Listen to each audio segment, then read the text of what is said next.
গল্প শুরুতেই আমরা দেখতে পাই গাঙ্গুলি বাড়ির পরিবেশটা আজ যেন অদ্ভুতভাবে নিস্তব্ধ। সবকিছু আগের মতোই আছে, কিন্তু তবুও যেন কোথাও একটা বড় শূন্যতা। আর সেই শূন্যতার কারণ কুসুম। আয়ুষ নিজের ঘরের ভেতর দাঁড়িয়ে একটা শার্ট খুঁজছে। একটা, দুটো, তিনটে আলমারি খুলেও সে কিছুই খুঁজে পাচ্ছে না।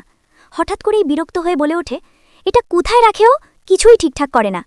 তার গলায় রাগ, কিন্তু সেই রাগের আড়ালে লুকিয়ে আছে এক অদ্ভুত অস্থিরতা। কারণ এতদিন এই ছোট ছোট কাজগুলো সবই করত কুসুম। আয়ুষ আবার নিজেকেই বলে, না, এভাবে চলবে না, আমাকে নিজেই সব শিখতে হবে, কুসুমের ওপর আর ভরসা করা যাবে না। কথাগুলো বললেও তার চোখে মুখে স্পষ্ট, সে নিজেই নিজের সাথে লড়াই করছে। অন্যদিকে ঈশান এক কোণে বসে চুপচাপ ভাবছে। তার মনে বারবার একটা কথাই ঘুরছে, কুসুম নির্দোষ। সে জানে কোনো কারসাজি করেনি কুসুম, বরং নিজের সবটুকু দিয়ে কোম্পানির লোগোকে বাঁচিয়েছে। কিন্তু সেই সত্যিটা কেউই বুঝতে চায়নি। গাঙ্গুলি বাড়ির ভিতরে কুসুম ধীরে ধীরে বড় সাহেবের ঘরে ঢোকে, হাতে ওষুধ। নরম গলায় বলে, বড় সাহেব, আপনার ওষুধটা খেয়ে নিন। বড় সাহেব তার দিকে তাকিয়ে হালকা হেসে বলেন, কুসুম, তোমাকে যত দেখি ততই অবাক হই, এত কম বয়সে এত দায়িত্ববোধ। এই কথাগুলো শুনে কুসুম শুধু মৃদু হেসে মাথা নোয়ায়। তারপরই সে আস্তে করে বলে, দেবীমা, আমি কয়েকদিনের জন্য গ্রামে যেতে চাই। এই একটা বাক্য পুরো বাড়িটাকে যেন থামিয়ে দেয়। ইন্দ্রাণী গাঙ্গুলি অবাক হয়ে বলে, এখনই যেতে হবে কুসুম? রাজবাবুও বলেন, তুমি না থাকলে এই বাড়ি একদম এলোমেলো হয়ে যাবে। সবার চোখে তখন একটাই কথা, যে তুমি যেও না। কিন্তু কুসুম নিজের সিদ্ধান্তে অটল। সে বলে, আমাকে যেতেই হবে, অনেক দিন ধরে যাওয়ার ইচ্ছে। তার গলায় শান্তি, কিন্তু ভেতরে চলছে ঝড়। ঈশান বুঝে যায়, এটা শুধু গ্রামে যাওয়া না, এটা একটা দূরে চলে যাওয়া। সে দৌড়ে যায় আয়ুষের কাছে।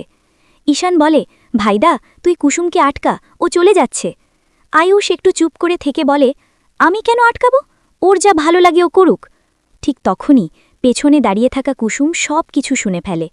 তার চোখে জল চলে আসে, কিন্তু সে কোনো শব্দ করে না। সে মনে মনে বলে, ঠিকই তো, আমি থাকলে শুধু সমস্যা বাড়বে, আমার চলে যাওয়াই ভালো। তারপর বিদায়ের মুহূর্ত।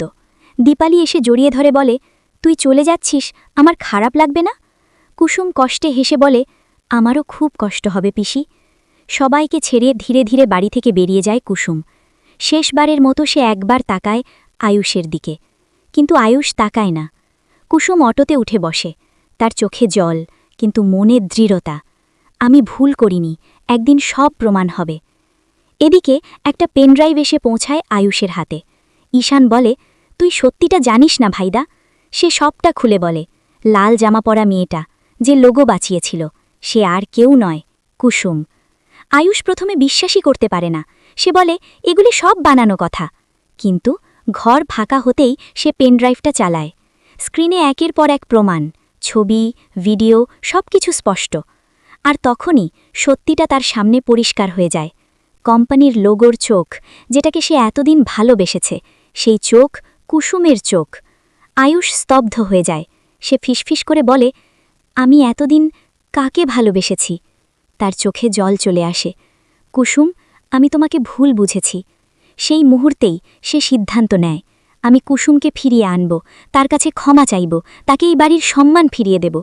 অন্যদিকে দূরে যেতে যেতে কুসুম আকাশের দিকে তাকিয়ে বলে, আমি ফিরে আসব, কিন্তু নিজের সম্মান নিয়েই।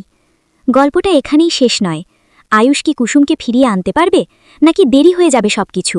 যদি এই গল্পটা আপনার ভালো লাগে, তাহলে ভিডিওটিতে একটা লাইক দিন, চ্যানেলটি সাবস্ক্রাইব করুন, আর পাশে থাকা বেল আইকনটা অন করে রাখুন, কারণ এই রকম আরও ইমোশনাল আপডেট আপনাদের জন্য আমরা নিয়ে আসি সবার আগে।